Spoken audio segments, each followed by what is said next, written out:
What exercises should people with scoliosis avoid? The answer is a little bit nuanced here, because I want to tell you that there's been a lot of research that's done on exercise and scoliosis. And bottom line, it's very important for the person to be fit. We know this from all the research across the board, that people respond much better to scoliosis exercise programs if they have a general level of fitness. So the joke is, what's the best exercise for the person to do? The one they like. Because there's a social element to exercise. Maybe this kid, his friends are playing soccer, or his friends are all on the swim team, or his friends are all playing volleyball. It really doesn't matter. What matters is that that kid exercises regularly. I'm going to get to adults in a second, but let's just focus a little bit on kids here. There's very little that needs to be avoided. I used to say avoid contact sport. I used to say avoid combat sport. I used to say avoid long running, but I realized that no, these things are not actually damaging a child. If a family feels I'm okay with my kid playing football and having the risk of concussion, who am I to say don't do it? Because it is not going to impact their scoliosis any more than anything else. So my feeling is do the exercise that the child enjoys and encourage them. Find an exercise, look for their child, look with that child to see what do they like. Maybe the child wants to do dance. Maybe the child wants to ride a horse. It doesn't really matter as long as they stay fit.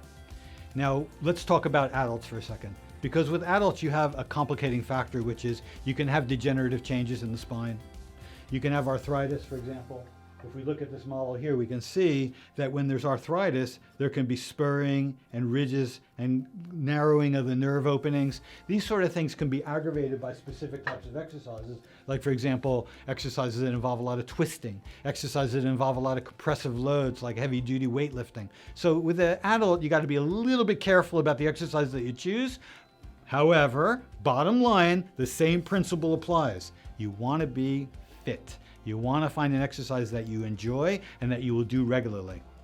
I say to the parents, the kid doesn't feel like exercising one day, but his friends are saying, we don't care whether you feel like it. We need you on the team. Get out here and you got to be with us. So that kid is going to exercise more because he's got a social component associated with the exercises. So what exercises should you avoid? Very few, really. In an adult, you want to avoid twisting. You want to avoid heavy compressive loads. One more principle with exercising, and this is not about what you should avoid, this is what you should add. And that is you must have some heel strike in the exercise. What's heel strike? Walking, running, playing team sports, playing tennis, anything where the heels are striking the ground. Why? Why is that so important to add to a scoliosis specific exercise program? Because the research tells us that adults are prone to osteoporosis. They're prone to losing the calcium content of their bones if they have scoliosis. And there is only one type of exercise that will increase bone density, and that's heel strike. Why is that? Because the calcium is a charged particle.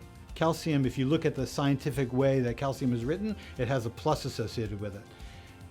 When the heel strike occurs, it creates a piezoelectric effect in the body that causes those charged calcium particles to be drawn into the bones. So it's very important, not that that has to be your whole exercise, but that should definitely be an important component of a scoliosis exercise program for fitness. Not the scoliosis specific exercises themselves, but in addition, the fitness exercising that should be accompanying that. Now you understand why it's so important to have regular fitness exercising. And really there's not too many exercises that the person has to avoid, within limitations, like I said, with the adult. But there should also be heel strike associated with the exercise plan, and we want to fundamentally create a very strong muscular girdle around the spinal area where the scoliosis is to stabilize the spine, to give you the best chance to hold the corrections for the rest of your life. Thanks for watching. I hope you found all this information helpful. Please subscribe if you'd like to have more information about scoliosis, and don't forget to hit the bell. That'll alert you whenever we publish new information. And if you've got any questions, write them in the comments field, and I'm going to make sure to address them in a future video. Thanks for watching.